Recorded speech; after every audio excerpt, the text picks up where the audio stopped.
Fala galera, tudo bem pessoal? Prontos para mais uma aula de anatomia? O assunto hoje vai ser o sistema digestório.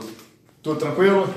Eu sou o professor Rafael Varial e já estou pronto aqui para mais uma aula junto com vocês, tá? Acompanhe aqui então nos nossos slides a aula sobre o sistema digestório. Vamos lá, começando já, sem demora, vamos lá. Bom, aqui na introdução do sistema digestório diz que os alimentos, na forma como eles estão dispostos na natureza, eles ainda não são passíveis de serem absorvidos pelo nosso organismo, né? Serem utilizados pelas nossas células. Então, o que precisa acontecer com esses alimentos para que essa absorção ocorra? É necessário que os alimentos sejam decompostos em partículas cada vez menores, em moléculas cada vez menores, para que essas moléculas sim sejam absorvidas, passem primeiro para a nossa corrente sanguínea e que depois sejam absorvidos pelas nossas células. Esse é um processo químico e mecânico que acontece então através do nosso sistema ou aparelho digestório. Então, em resumo, o aparelho digestório ele é o responsável por transformar os alimentos nessas tais partículas menores para que essas sejam absorvidas através do nosso sistema, através do nosso sangue, absorvidas pelas nossas células. Ok? O que mais? Então, olha só, acompanhem comigo, ó. Decomposição dos alimentos em moléculas menores para que essas sejam absorvidas pelas células. Agora, no final aqui tem um detalhe, né? Esse processo de decomposição, então, é que é entendido como digestão. Tá? Então, o que é digestão? É a transformação dos alimentos em partículas menores para que possam ser absorvidas através do nosso sistema digestório. Maravilha? Então é isso. A introdução é isso que diz, tá? Vamos mais. Esse sistema ele é composto por um longo tubo que se inicia na boca e que termina no ânus, no esfíncter anal. Dentro aí desses dois parâmetros, né? Dentro dessas duas delimitações estão ó, boca, faringe, esôfago, estômago, intestino delgado e intestino grosso. Então, nós vamos seguir exatamente esse caminho, assim como no sistema respiratório, onde nós seguimos o caminho que o ar passa, no sistema digestório vamos fazer algo semelhante. Vamos seguir o caminho que o alimento faz. Vamos seguir pelos mesmos locais por onde ele passa dentro do nosso sistema. Então vamos começar pela boca e aí nessa sequência aqui até a parte final, que é o intestino grosso. Além disso, além de percorrermos esse caminho, também vamos tratar das glândulas acessórias. Vamos estudar as glândulas acessórias ao sistema digestório, que são o pâncreas, o fígado e as glândulas salivares. Elas são acessórias porque não estão dentro desse sistema de tubos, mas secretam substâncias dentro dele. Ok? Por essa razão, são consideradas acessórias. Estão elas aqui, ó. As glândulas salivares, o fígado e o pâncreas. Então, além dessa sequência toda, né, de canais, vamos também fazer o estudo dessas glândulas, tá? Eu estou aqui pretendendo fazer essa aula em duas partes. A primeira parte até o intestino grosso, tá bom? Finalizando ali o intestino grosso. E a segunda parte aqui, ó, começando pelas glândulas acessórias, pelas salivares, tá? Acredito que eu consiga fazer assim, consiga fazer essa aula em duas partes, que dá cerca de 30 slides em cada parte, para não ficar um vídeo muito extenso, muito cansativo. Tá legal? Vamos fazer então digestório parte 1 e parte 2. É assim que eu pretendo fazer. Vamos começar então a parte 1. Olha, logo no início dos sistemas eu costumo colocar uma imagem de todo o sistema, de todo o aparelho, para que vocês, alunos, tenham uma visão global, tenham uma ideia global do sistema antes de começar a estudar as suas partes e seu funcionamento. Então tá aí, essa é uma imagem que engloba todo o aparelho digestório, né? Boca, cavidade bucal, faringe, esôfago, estômago, fígado, pâncreas, o intestino grosso aqui dando a volta, o delgado aqui no meio e todas as suas partes. Tá? Vocês vão poder analisar aí com calma essa imagem através do slide que eu vou mandar para vocês, para poder conhecerem todas essas partes. Essa imagem é ótima, que tem legenda, né? Então fica tudo bem claro aí para vocês poderem também estudar, tá? Então deem uma olhada com mais calma aí nessa imagem. Fica aí para vocês um pouquinho.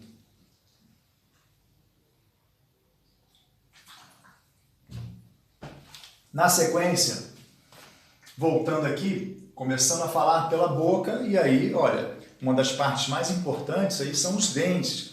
A dentição de um adulto é composta por 32 dentes, sendo 16 para os maxilares em cima e 16 para a mandíbula embaixo. Existe uma simetria bilateral no nosso corpo, né? E isso acontece também em relação aos dentes, ou seja, os mesmos dentes que a gente tem do lado direito, a gente também tem do lado esquerdo. Então, para conhecer todos, basta olhar para uma metade. Então, 32 é a dentição de um adulto, tá? Entre esses 32 já estão incluídos aí os sisos. Os sisos são 4 molares e que alguns adultos não possuem porque retiraram, ou algumas pessoas acabam não tendo esses 4 sisos, ou um ou outro, ou até mesmo os 4. Então, se nós formos pensar em relação à ausência dos sisos, a dentição de um adulto vai ficar aí em torno de 28 dentes. Tá legal? Então, é isso, tinha um mosquitinho aqui.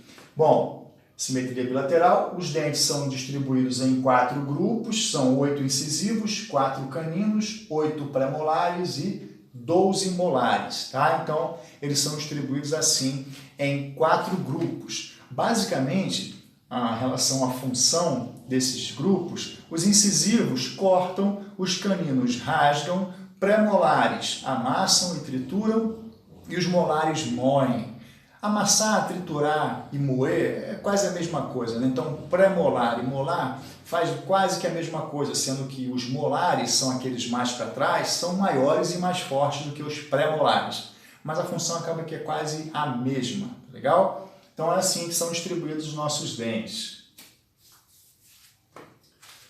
Aqui, ó, uma imagem mostrando exatamente isso, onde são os incisivos, onde são os caninos e onde são pré-molares e molares. Fiquem aí depois com a análise dessa imagem com calma, tá? Vamos lá. Bom, em relação à composição do dente, muita gente fala, o dente é osso, o dente não é osso, o dente é uma das estruturas do nosso corpo que permanece após a morte, e aí por muitas vezes acaba chamando o dente de osso, mas não é. O dente não é osso, tá? Ele é composto por dentina, é o nome da substância que compõe o dente, e ainda tem um esmalte, que é uma substância que reveste a dentina.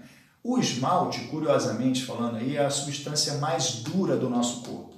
Bom, então, na verdade, de fato, o dente não é osso. É composto por dentina, uma substância muito semelhante ao osso e que permanece também após a morte, tá legal? Então é isso. A parte principal, aí a função principal dos dentes é realizar a primeira etapa da mastigação, a primeira etapa da digestão, que é a mastigação. Todo mundo já ouviu falar, né, que mastigar bem facilita a digestão, né? E é exatamente isso que acontece. Uma boa mastigação já inicia a digestão na boca, porque na saliva já há enzimas que já começam a quebrar determinados alimentos já na boca. Então, a digestão realmente, de fato, começa na boca com uma boa mastigação, uma boa mistura do alimento com a saliva, o que também favorece a deglutição, que é o ato de engolir. Então, mastigando bem, você tritura, você reduz bem o alimento em moléculas menores, né? Esse é o objetivo do sistema, reduzir o alimento em moléculas cada vez menores. E aí já há também enzimas na saliva, a pepsina já está lá na saliva, a pitialina já está na saliva, quebrando o amido, por exemplo, que é a digestão do amido acontece na boca, tá? Então é isso. A primeira etapa da digestão acontece com uma boa mastigação e essa mastigação é feita pelos dentes. A língua também participa? Sim. A língua ajuda empurrando o alimento em direção aos dentes e depois empurrando o alimento em direção à faringe, né? No momento que a gente engole, que é chamado de deglutição. Tá legal? Há uma transformação então aqui na boca, né? O alimento passa a se chamar bolo alimentar, conforme aqui está no meu slide de orientação. Então, o bolo alimentar é aquilo que a gente engole. O alimento é quando está disposto na natureza, então, antes da gente consumir. Tá legal? Essa é a primeira etapa, então, de transformação. De alimento passa para bolo alimentar. Há mais 2 etapas que eu vou falar no decorrer da aula. Língua, como eu falei agora há pouco, é um músculo voluntário localizado no assoalho da boca, fica presa no osso hioide, que é o osso que está na parte superior da laringe, e funciona, claro, não estou falando agora do processo de fonação, da articulação de palavras, mas para o digestório, a língua funciona empurrando o alimento em direção aos dentes e depois, numa contração em onda, ela empurra o alimento, o bolo alimentar, em direção à faringe, num momento chamado de deglutição, ato de engolir. Então essa é a função, essa é a tarefa que a língua tem dentro do sistema digestório. Para o sistema respiratório, ela participa no processo de fonação, né, de articulação de palavras, tá? Olha essa imagem que interessante, então, as estruturas que foram descritas até agora. O céu da boca tem a parte dura, parte óssea, chamada de palato duro, e a parte muscular lá atrás, que é o palato mole. A língua, os lábios, os dentes, as bochechas, todas participam da mastigação, né? Esses elementos também participam, os lábios também participam na hora que a gente vai morder alguma coisa, né? Ajudam, tá? E aí, por fim, não falei ainda, mas aqui, ó, o palato mole tem uma projeção para baixo que é chamada de úvula. A úvula é o que é conhecido popularmente como sininho, campainha, pinguelo, sei lá como é que você chama aí, dependendo da região, né?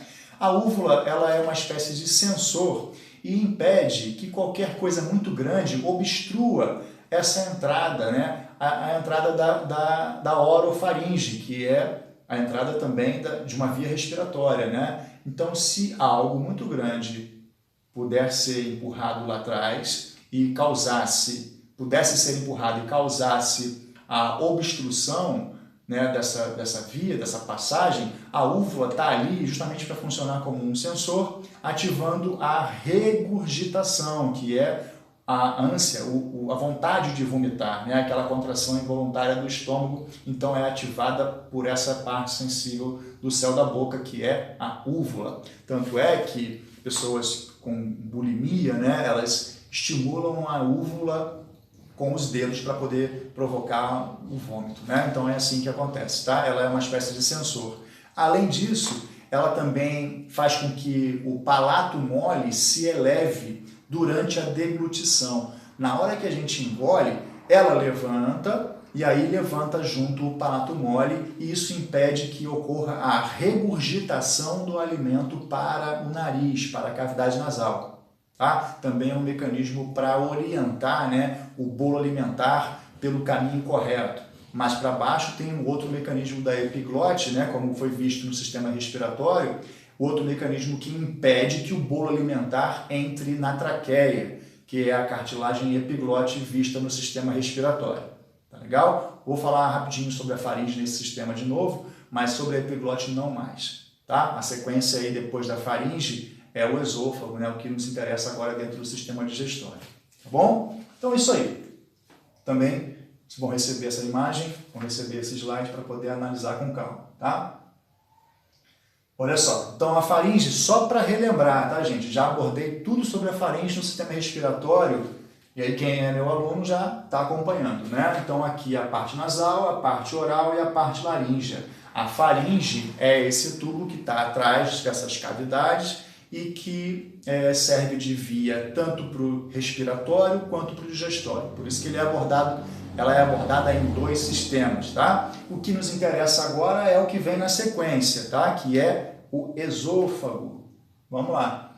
O esôfago é um tubo muscular de aproximadamente 25 centímetros de comprimento.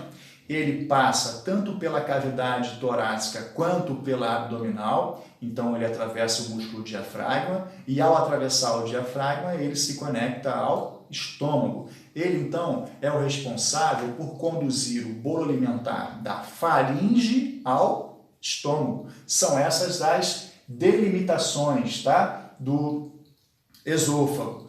A ação gravitacional, a força da gravidade, já ajuda a empurrar tudo que a gente engole para baixo. Mas mesmo que nós estivéssemos de cabeça para baixo, o esôfago tem força suficiente para contrair e empurrar esse bolo alimentar em direção ao estômago, que é o caminho correto.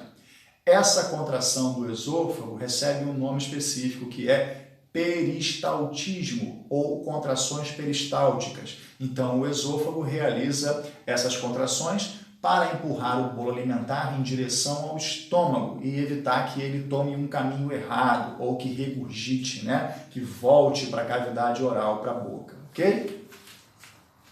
Olha só, a imagem do peristaltismo é essa aqui, ó. O bolo alimentar está representado aí por essa massa esverdeada e aí a contração em onda, ó, ele vai apertando, ó, vai apertando de cima para baixo, como aquele gesto de ordenha. Então o esôfago vai tipo ordenhando aí o bolo alimentar, empurrando no único sentido, sempre para baixo em direção ao estômago. Tá legal? Desculpa a tosse.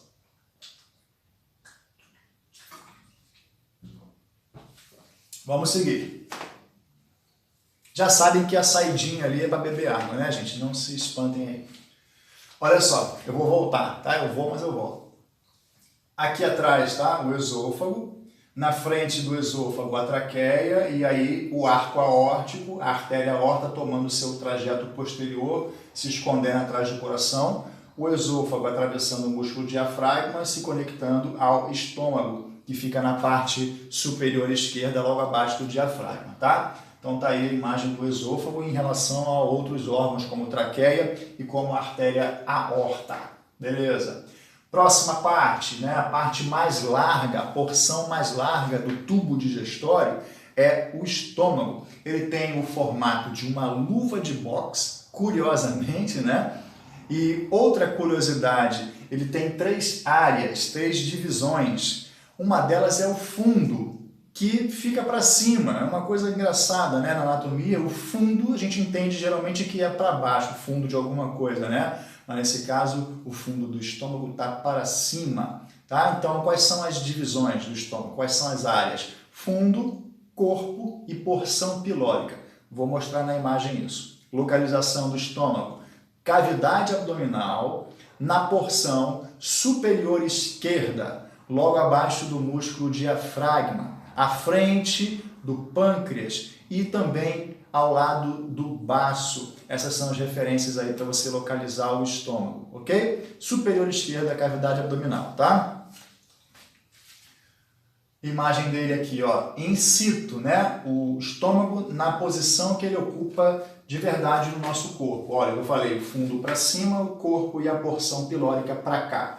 O fígado aqui foi rebatido, né? Aqui embaixo aparecendo a vesícula biliar, o baço espremidinho aqui, um pedaço do intestino grosso aqui, outro pedaço do intestino grosso aqui. Essa parte amarelinha, tanto em cima quanto embaixo, são dobras do peritônio com gordura.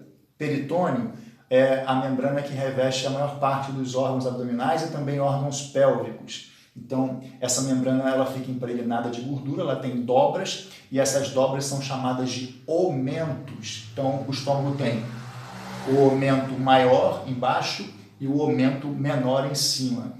Essas dobras de peritônio com gordura funcionam como uma proteção e como um isolante térmico para os órgãos abdominais e também órgãos pélvicos, tá? Outra imagem do estômago? Não. Primeiro a função dele, depois eu mostro uma outra imagem. Ele serve como câmara, né, local de armazenamento, e câmara de mistura. O que acontece então quando o bolo alimentar entra no estômago? Ele começa a contrair e começa a misturar o bolo alimentar com a sua própria secreção, que é o suco gástrico, formado basicamente de ácido clorídrico. E aí, depois que o bolo alimentar é misturado no estômago, ele se transforma numa massa semilíquida, denominada quimo. Está aqui escrito. Quimo. O que é o quimo? É o produto da mistura do bolo alimentar com o suco gástrico. Então, o que vai para o intestino delgado, logo após o estômago, já é denominado quimo. É assim que se denomina, tá? Então, a função do estômago é basicamente essa. Local de armazenamento, só para reforçar, e câmara de mistura. Ocorre digestão no estômago? Pouquíssima digestão no estômago, tá? Ocorre absorção no estômago, a absorção de nutrientes? Menos ainda, tá legal? Então, o estômago, ele digere algumas partes de alimentos, né? Mas a absorção dos nutrientes ocorre no intestino delgado. O estômago absorve um pouco de água, um pouco de álcool, de glicose, mas a absorção de nutrientes, de uma forma geral, ocorre no intestino delgado. Isso é assunto para mais para frente, tá bom? Localização aqui, ó, músculo diafragma, tá aqui, o esôfago vindo lá de cima e aí aparecendo só a parte superior do estômago, que é chamada de fundo. Curiosamente, a parte de cima dele é o fundo, tá? Então, o esôfago atravessa o músculo diafragma, tá bom? Uma outra estrutura que atravessa o diafragma é a veia cava inferior, tá? E a aorta abdominal, a artéria aorta, passa aqui atrás, espremidinha entre o diafragma e a coluna torácica. Bom, há no estômago duas válvulas, uma na entrada e uma na saída. Essas válvulas são músculos anelares. O que é um músculo anelar? Um músculo em forma de anel, que quando contrai, ele fecha, né? Ele oclui a passagem, tá? Esses músculos são chamados de esfíncteres, assim como o ânus, né? O esfíncter anal, são realmente idênticos ao esfíncter anal. Um deles é chamado de cárdia e o outro chamado de piloro, como está aqui na imagem, ó. A cárdia fica na entrada do esôfago para o estômago e o piloro fica na saída do estômago para o duodeno. O que é o duodeno? Primeira porção do intestino delgado. Parêntese, abre aí.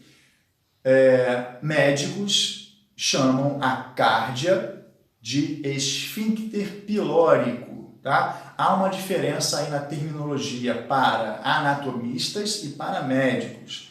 Como eu sou anatomista, eu uso o termo cárdia. Foi assim que eu aprendi e é assim que está nos livros que eu tenho de anatomia. Mas eu já sei que os médicos não chamam esse músculo de cárdia e chamam de esfíncter esofágico, tá bom? Esfíncter esofágico. Na boa, eu acho até que o nome esfíncter esofágico é bem pertinente ao que é, tá? Mas é assim que eu aprendi e é assim que eu devo ensinar, tendo em vista a minha formação em anatomia, tá legal?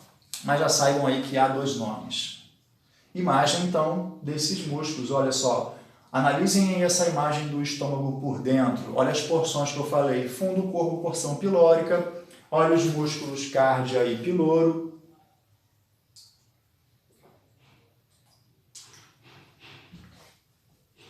E tudo que há demais lá dentro do estômago. Fundo, corpo, porção pilórica, cárdia ou esfíncter esofágico, curvatura maior, curvatura menor, piloro, a válvulazinha, o músculo, duodeno, primeira porção do intestino delgado, próximo assunto. Tá legal?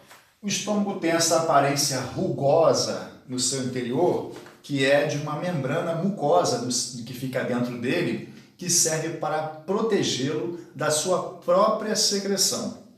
É o seguinte, o ácido clorídrico, ele é tão poderoso, tão forte, um ácido, né, que ele poderia corroer, prejudicar as paredes do próprio estômago.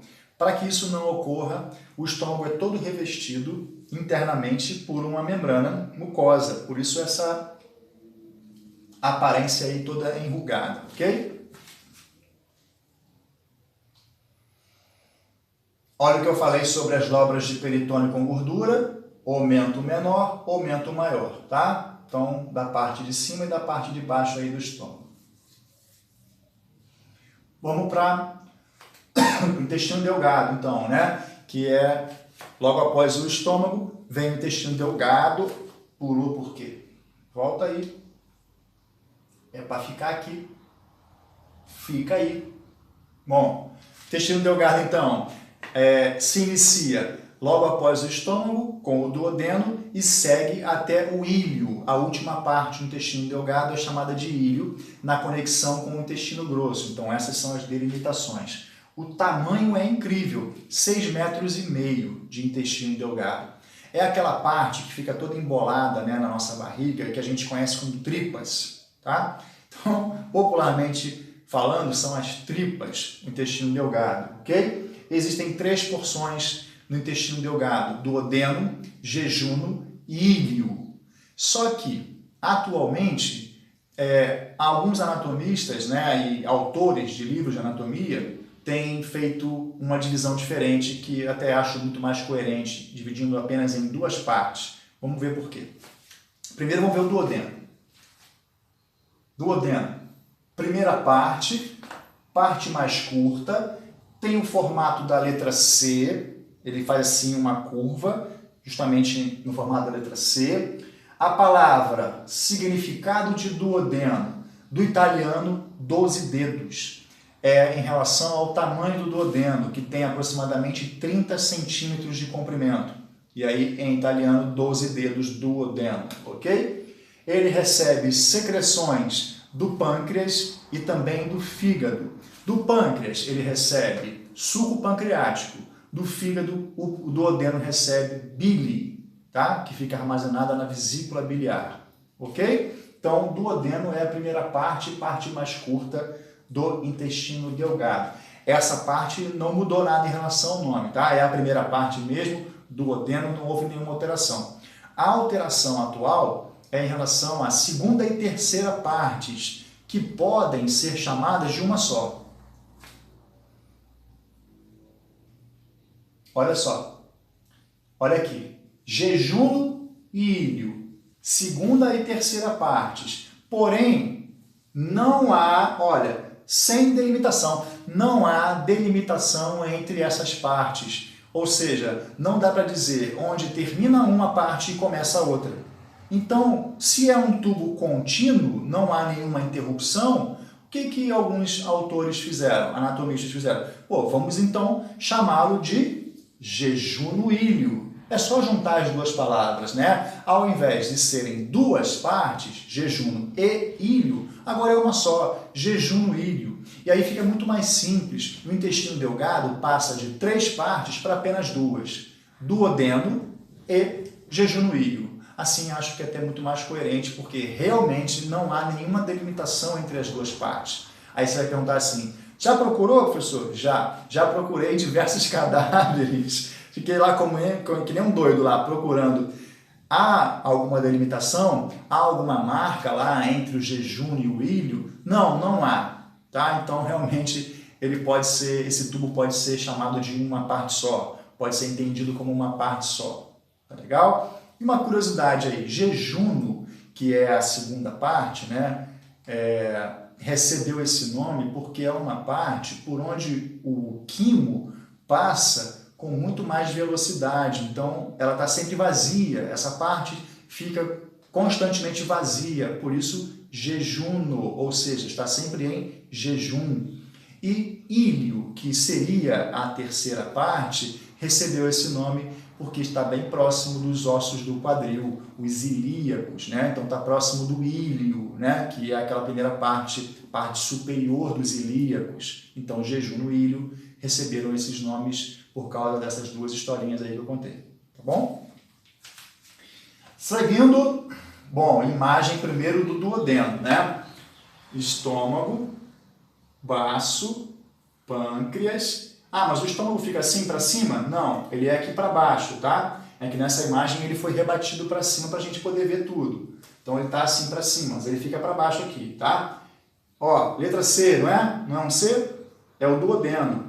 30 centímetros de comprimento aproximadamente. Aí aqui, ó, após essa parte que realmente é um C, começa aquele tubo contorcido, que é o jejuno-íleo, tá? Na sequência aí do intestino delgado, tá legal? E aí é o pâncreas aparecendo aqui. Já falei, estou repetindo. O pâncreas está aparecendo aqui, mas o pâncreas fica atrás do estômago. Quem está passando aqui grandona é a artéria aorta, com várias ramificações, levando sangue para todos esses órgãos aí. Depois ela segue seu caminho lá para baixo e vai até a região umbilical, tá? Na altura da crista ilíaca, das espinhas ilíacas, tá bom?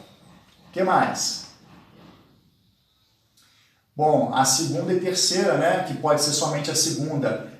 Aqui, ó, essa parte toda embolada no meio, jejum ilho, vamos juntar, né? Jejum ilho, é mais fácil juntar, tá? Então, são aí essas partes que formam a segunda parte do intestino delgado, ok? Vamos dividir em duas partes só, fica muito melhor, tá? Duodeno e jejum ilho. Vamos para o intestino grosso. Olha que legal, já estamos chegando quase no final aí dessa sequência de tubos, né? Ele é mais largo, por isso que é chamado de grosso, tá? Porque ele é realmente mais largo que o intestino delgado, porém é menor. O intestino grosso tem aproximadamente 1,5 metro. Se você fizer uma continha rápida, 1,5 metro com 6,5 dá 8 metros de intestino. Caraca, é muito grande, né, gente? A gente às vezes perde a noção de algumas estruturas do nosso corpo, né, do comprimento de algumas partes do nosso corpo, né, principalmente aí, né, nessas partes que a gente não tem contato visual. Então, realmente, são 8 metros de intestino, tá legal? Delimitações, onde começa e onde termina. O intestino grosso começa logo após o íleo, ok? E termina onde?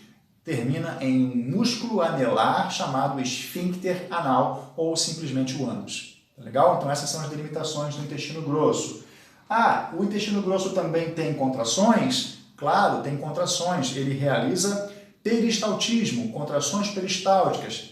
Para quê? Para empurrar o seu conteúdo sempre para frente, numa única direção, assim como o esôfago faz, tá? Então, o intestino grosso também contrai. E o delgado? Contrai também? Claro, contrai.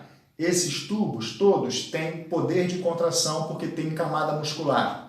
Ah, e o estômago? Vocês já viram que também contrai, lógico. A contração do estômago, rapidinho, só um parêntese aqui, tá?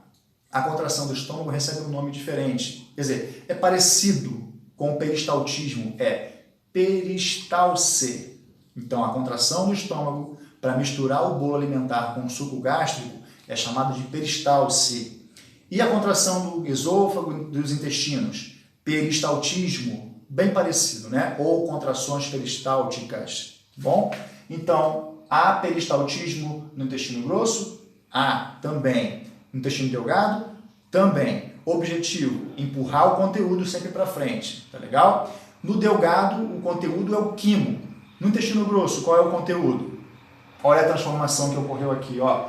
De quimo passou a ser bolo fecal ou simplesmente fezes, tá legal? Se você não entendeu o que é fezes, cocô, agora ficou fácil de entender, né? Brincadeira, tá? Então aqui, ó, bolo fecal ou fezes. Então esse é o conteúdo já do intestino grosso, tá? Mas lá no início do intestino grosso, essa massa chamada bolo fecal, ela ainda é muito diluída. E durante o trajeto pelo intestino grosso, essa massa vai perder água, vai ocorrer absorção de água. A água sai dessa massa e volta para a corrente sanguínea, tá bom? Por isso que as fezes vão ficando cada vez mais ressecadas, né, ou desidratadas e compactadas. Toda vez que a água é retirada, ela vai se compactando.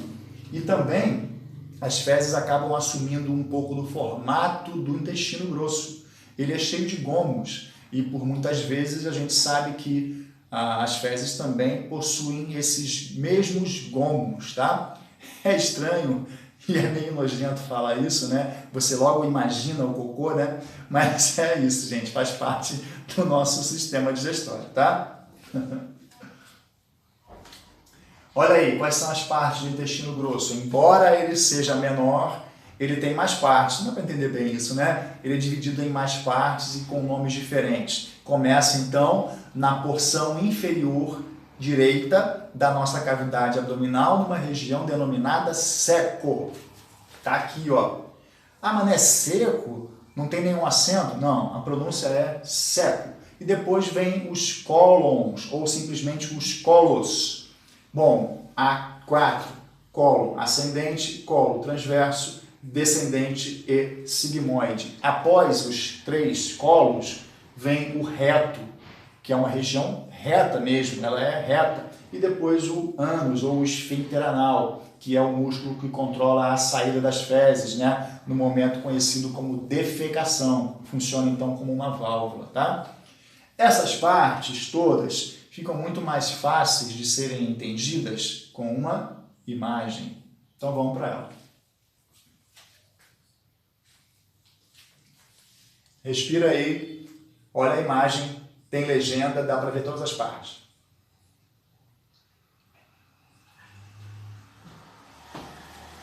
Respira aí que eu bebo água. Primeira porção, seco. A ligação do íleo com o seco acontece através de mais uma dessas válvulas, desses músculos anelares, esfíncteres. Aqui, ó, vocês vão poder observar, se não estão conseguindo ver agora, vão poder observar no slide que eu vou mandar, que realmente lembra o ânus. Essa válvula é denominada válvula iliocecal. Iliocecal, do íleo para o seco. Então, seco, primeira porção do intestino grosso. Localização, porção, parte inferior direita da cavidade abdominal. Beleza? Depois vai subir, né? Ó, vai subir para cá, ó. Então, daqui, ó, subindo, é o colo ascendente. Vai até o fígado e se dobra. Atravessa do lado direito para o lado esquerdo, por isso o nome transverso. Vai até o baço e se dobra novamente. Agora desce pelo lado esquerdo. Se está descendo, o nome é descendente. Então, vai até quase a região pélvica, onde se inicia o colo sigmoide. Ele faz um S. Então, por isso esse nome, sigmoide, significa em forma de S. Ou colo pélvico, porque já está na região pélvica, na cavidade pélvica. Após o sigmoide ou o pélvico, vem o reto, que realmente é reto. Reto é um local de armazenamento das fezes. As fezes, então, quando estão prontas para serem defecadas, eliminadas, ficam guardadas lá no reto. E é a hora que a gente sente vontade de fazer cocô. Tá? Então, é aqui. Quando chega nessa etapa, a gente sente a vontade. No final desse trajeto, tem um canalzinho estreito que se abre num músculo anelar, num músculo esfíncter anal, que funciona como uma válvula controlando a defecação. Beleza? Olha o trajeto aí, ó.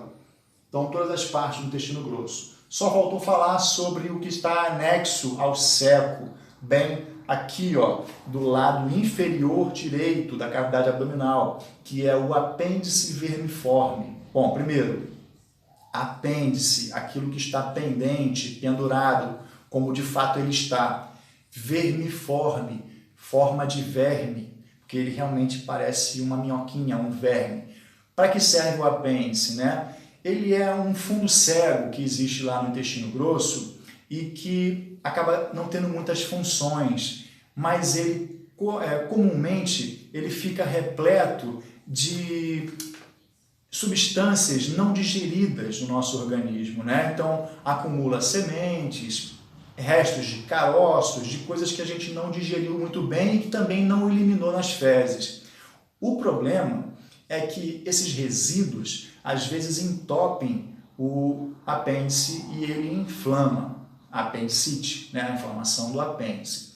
A apendicite, ela em si não é grave, mas ela pode causar a ruptura do apêndice e aí quando o seu conteúdo extravasa para a cavidade abdominal, aí sim pode causar uma inflamação mais grave, que é a peritonite, que é a inflamação do peritônio, que pode levar a óbito.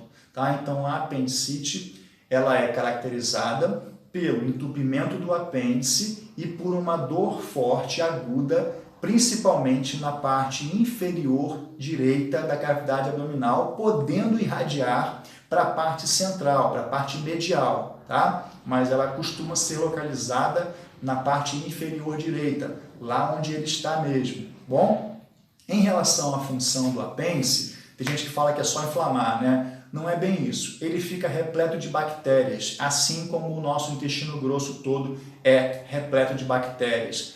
Essas bactérias são boas para a gente, porque elas produzem vitaminas lá no nosso intestino grosso, não proteínas, vitaminas. Então elas são boas, a gente precisa delas, tá? elas são bactérias do bem.